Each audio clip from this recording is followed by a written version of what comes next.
to the Alex Salmond Show. The House of Commons is in recess again, and the MPs have decanted for their conferences. First up this week was the Liberal Democrats, who by just about every law of politics should now be flourishing. But most talk before Brighton was not of a Liberal Democrat surge, but whether a new centre party is waiting in the wings to steal their mantle.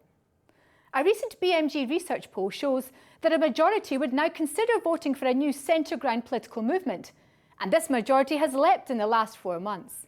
This, of course, has hit some headlines. Today we examine why, despite polls showing that the public might vote for such a new party in droves, the prospects for breaking the mould of British politics from the centre seem as distant as ever. But first, over to Alex with your tweets, your emails and your messages. Now, there was a big reaction, particularly on Facebook, to our series on the railways. And interestingly, from what might be called the outer limits, Angela Sutherland says, watching from Shetland, where there are no trains. Charmaine Doyle says, Cornwall really needs HS2 more than anyone. Leave Scotland out of this mess. And Barry Kirk says, I want to know why Scotland has to pay for English-only infrastructure, yet had to pay for the Queensferry crossing ourselves. Some union, eh? Simon Leach says that trains should be upgraded for all the UK with high-speed lines. But emailing us, Brian Egger looks at the technology aspects and adds, for a future programme, I hope you might be able to include Vector by Flight Rail Corps of California and their updated version of Brunel's atmospheric railway. Fiona McRae says simply, 50 billion in the name of the wee man. What we could do with that. Now, the name of the wee man is a colloquial Scottish phrase. And Rab Campbell says simply, Alec putting a human face in this. And you're onto something there, Rab, because as we looked through that series on HS2, then both the technological arguments and in particular the arguments about what was happening to people in the way of HS2, I began to change my mind quite a bit. Now to the prospects for a new centre party. At first sight, the omens look good. Both major Westminster parties are badly split. The Tories are split on Europe and Labour just split. Europe provides an overriding issue to bind a new party together, and there seems to be money, perhaps even big money, on offer. Above all, there is some evidence of a public appetite for something completely different. So why aren't the new party tanks already parked on the Tory and Labour lawns? To get an answer, we look back to when all of this happened before, the launch of the Social Democratic Party, SDP, in 1981. If we understand why that enterprise finally failed in the 1980s, then we might have part of the answer to why it's still to take off in 2018. And now over to Tasmina. Thank you, Alex.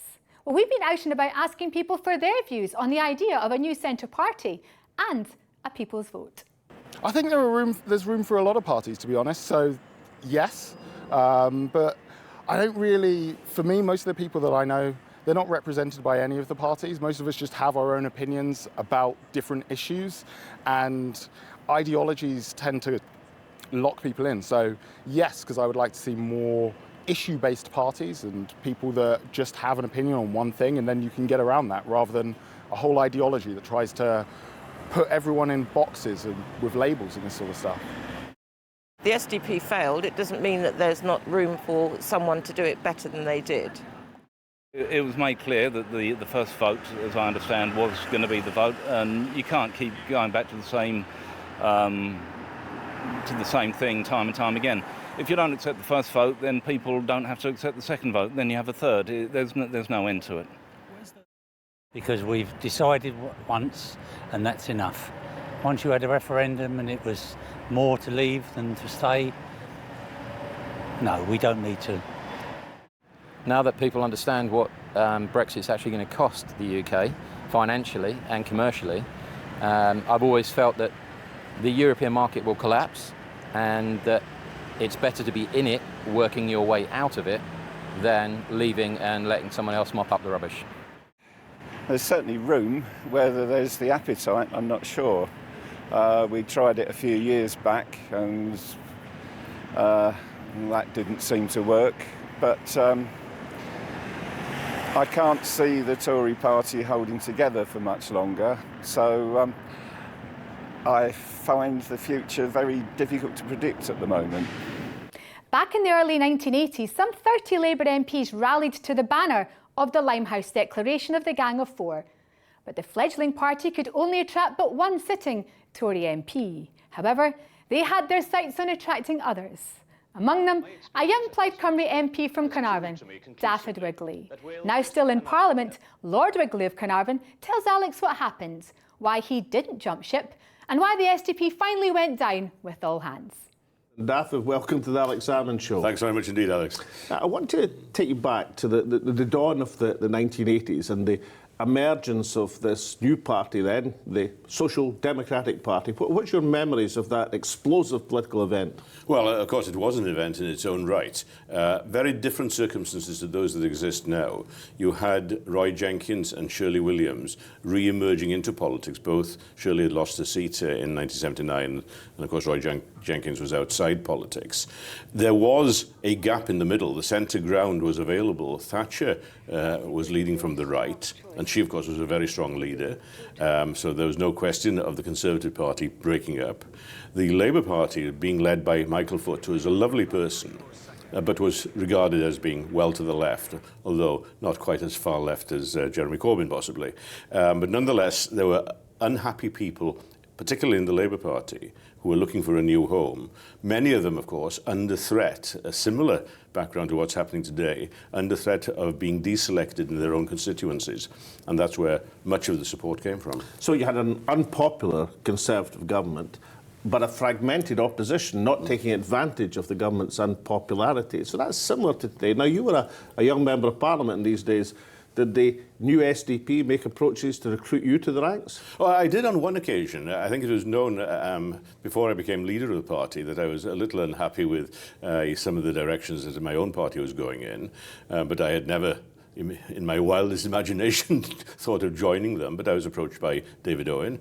So you rejected his overtures then? Well, it was a very tentative overture, but I made one point to him. I said that I asked him whether the people who were standing down, leaving the Labour Party and joining him, would stand down and fight by elections in their own constituencies.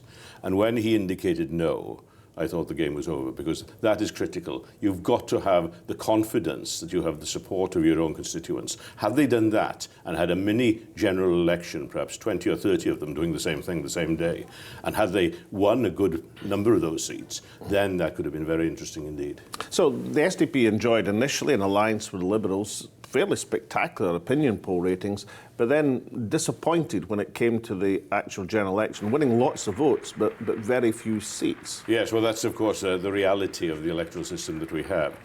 You've got to break through in a big way. And what we've succeeded doing in Wales, Plaid Cymru, and what the SNP, before you swept the whole of Scotland, you had strengths in certain areas in depth, in the northeast in your case, in the northwest and the southwest in our case. And you can build up a credibility on a regional basis enough to get over that threshold of the electoral system that we've got. Very difficult as things are now. But of course, we have now the backdrop of a different issue as well. I mean, to a large extent, Europe was the issue in the 1980s, but it's so in a different way now, with the reality that there's been a vote to leave the European Union, and this does cut across parties. So are you saying that that would give a flag behind which, or around which, a new centre party could rally, the European issue, because neither the Conservatives nor the Labour Party are particularly convincing or united on it? What is clear at the moment is a lack of credible leadership for that to happen. I'm not convinced that in the long term that is enough of a basis, because you're going to have the left-right division and all the rest. The talk at Westminster before the summer break was the possibility of having some all-party government for a limited period of time of 2 years. But once again, there was nobody who was being named as the obvious leader of that sort of a movement. And therefore, because there isn't a strength of that sort, I suspect it's not going to happen. But let's just say, for example, let's say Boris Johnson runs for the Tory leadership some point after the upcoming Tory conference. Let's say that these Labour MPs, frightened of deselection in their own constituents, decide to jump ship. Wouldn't that be the exact circumstances? Because many Conservatives, a number at least, have said they wouldn't tolerate a Johnson leadership of their party. Labour MPs may have nowhere to go. Isn't that the exact circumstances that a centre party could grab the initiative? And the danger is, and the likelihood is, it'll be exactly the same fate. That they could jump ship, they could have a coherent bloc in the centre for a limited period of time, but when it comes to a general election, they don't have the base on which to build. And people, having seen that happening once, would probably foresee that happening again, and that would undermine their credibility. Now, then, I personally believe that there is room for an agreement across party boundaries in the context of the outcome of the European negotiations. But there needs also to be coherent leadership for that. And unfortunately, there's no sign of that happening from people leaving either of the two large parties. Finally, Daff, you've led a minority party highly successfully, but you have a fairly, well, selective in the sense there's only a few of us have been in that position, insight into the challenges of leading a minority party or a new party. I mean, tell us a bit about what it's like in comparison with, say, leading one of the big guns from Labour and Tory. Well, of course, having not led one of the large parties, it's difficult to make the exact comparison. But I would be pretty envious of the resources that the larger parties would have. At the same time, you have a greater coherence in a small party. And if you have a focus on a particular objective, as the SNP had in Scotland in terms of securing independence, in terms of becoming a governing party in your own parliament, then that does give you a focus on which you can build, which the SNP has done successfully in Scotland, thanks very much to you, Alex, and which Plaid Cymru has done to a slightly lesser extent, but going in the same direction in Wales. Even in parliamentary terms, I mean, it always struck me that those who had been great figures of state, like Roy Jenkins, were somehow surprised when they found that in a third-party bench they were subjected to the hurly-burly that some of us were very used to. Well, when they were squeezed, Roy Jenkins squeezed between the SNP and Plaid behind him and Dennis Skinner in front of him, it was quite a challenge. It's like the Valley of Death for the 500. Well, of course, and in the House of Commons you have the microphones that pick up voices, and all the asides are being made by SNP and Plaid or by Dennis Skinner and his colleagues were going to the same microphone, and that really undermined Roy Jenkins. They say that it lost him his confidence, and it's easy to be a king overseas, as he certainly was in Brussels and came back. But it's very much more difficult to re-earn the grassroots, which he had to do, and perhaps didn't do all that successfully. So, a centre party emerging in the next year, yes or no? No, in terms of a long-term party. Yes, possibly in terms of a coalition for a purpose in the European agenda within Parliament. Daff Wigley, thank you so much. Thank you. Now, after the break, we'll ask a journalist on the pro-European right if there's any purchase in that spectrum of politics for a new centre party. Welcome back. Back in the 1980s, the SDP failed to carry many Tory MPs into their ranks. Would they get on any better today? Alex asked columnist and former Tory candidate Michael Fry. Michael, there's been a fair history of putative launches of new parties. Has it been altogether a successful one?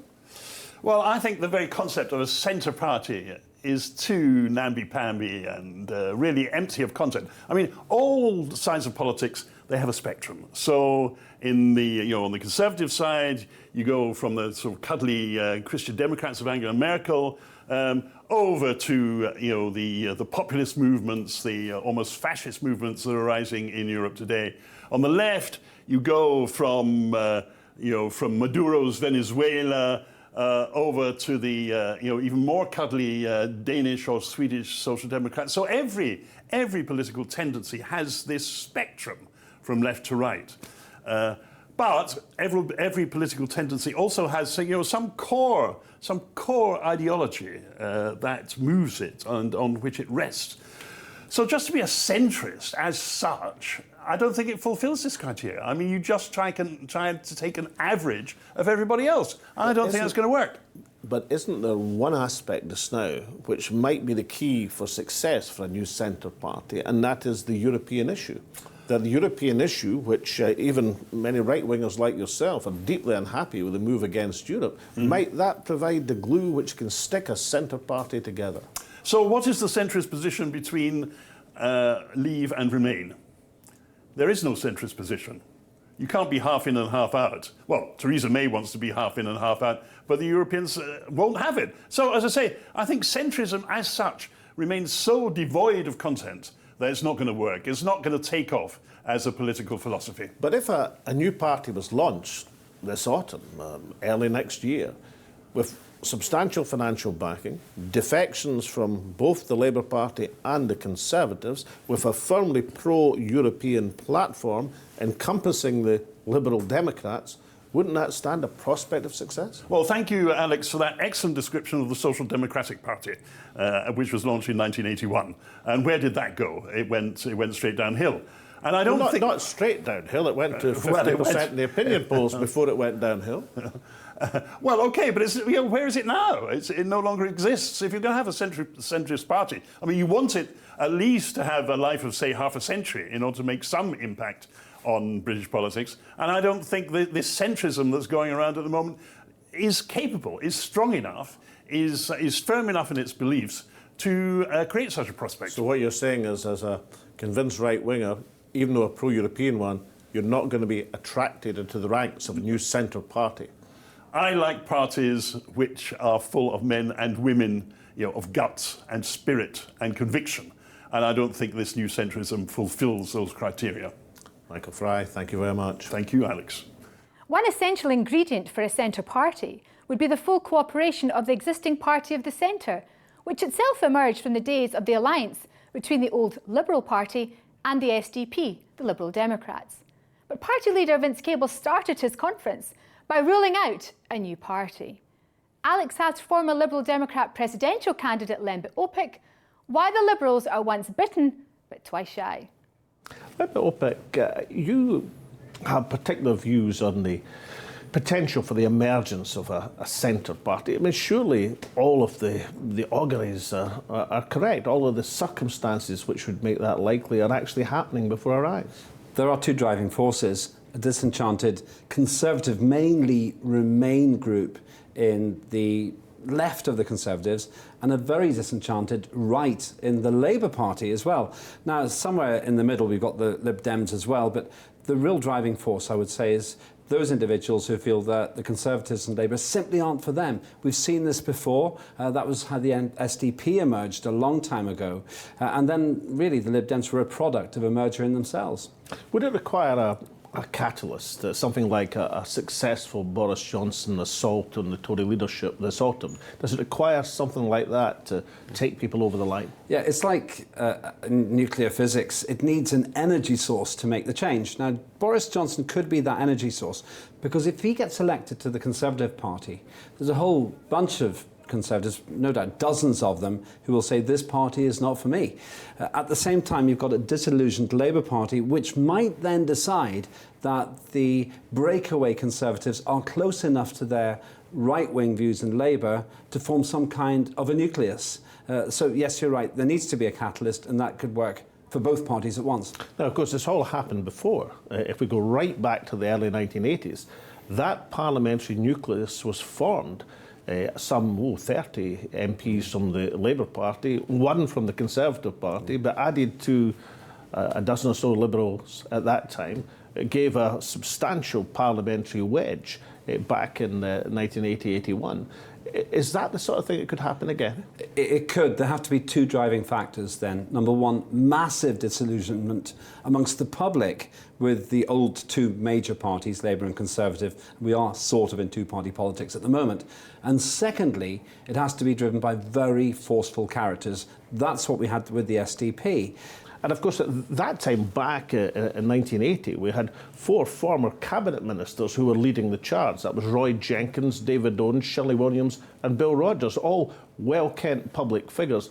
Is there anyone of that stature waiting in the wings now? Well, there are people of that stature. Now, you may remember the famous Limehouse Declaration, not far from central London, where they put their stall out and it was received positively by millions in the public.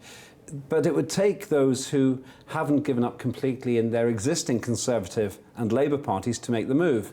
There's Ken Clarke, maybe he wouldn't want to take this path from the Conservatives. You've got Hilary Benn on the other side.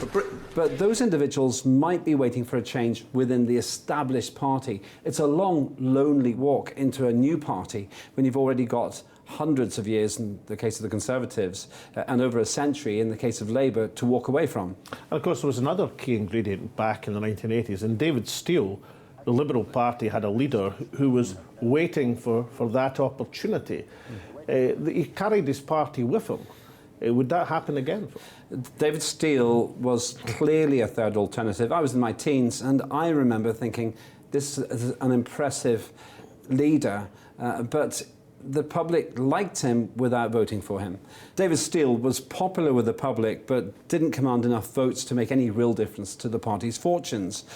In this year, in the current day, there are two factors. One, the Lib Dems are languishing at single figures or sometimes 10% in the polls, so they're very small players in the public perception.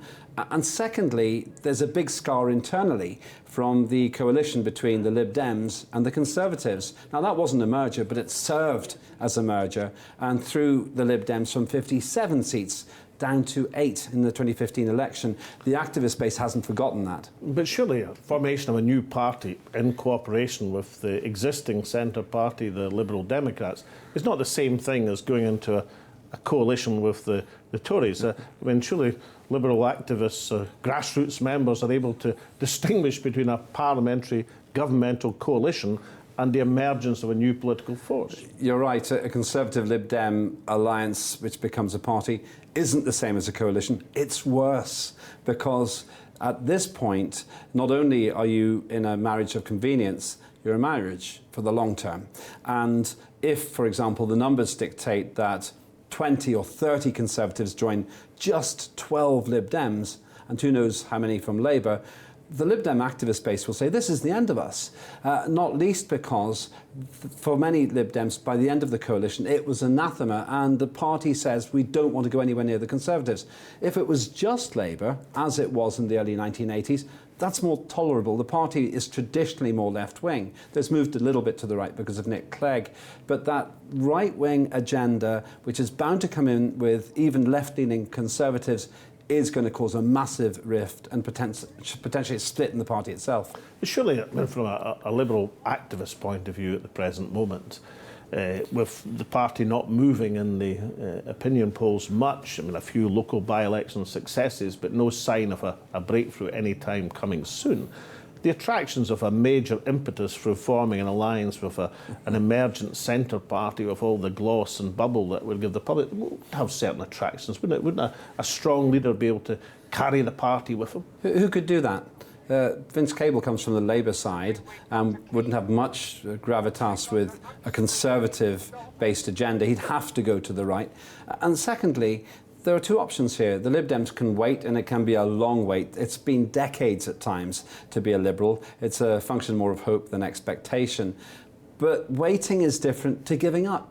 If you join a Conservative element, which is bigger, and it probably would be bigger than the Lib Dems, you're more or less saying, we're going to go to the right. Whatever the Labour Party says, we're going to go to the right. The only thing the Lib Dems are likely to have in common with both the Conservatives and the Labour breakaway groups is a Remain agenda when it comes to the European Union, but and that's not enough glue. Well, but isn't that the issue? I mean, even more so than the early 1980s, where there was disillusionment with the two major parties, defections from the Labour Party in particular, a bit disgruntled with Margaret Thatcher on the Tory side, certainly among the voters at that time.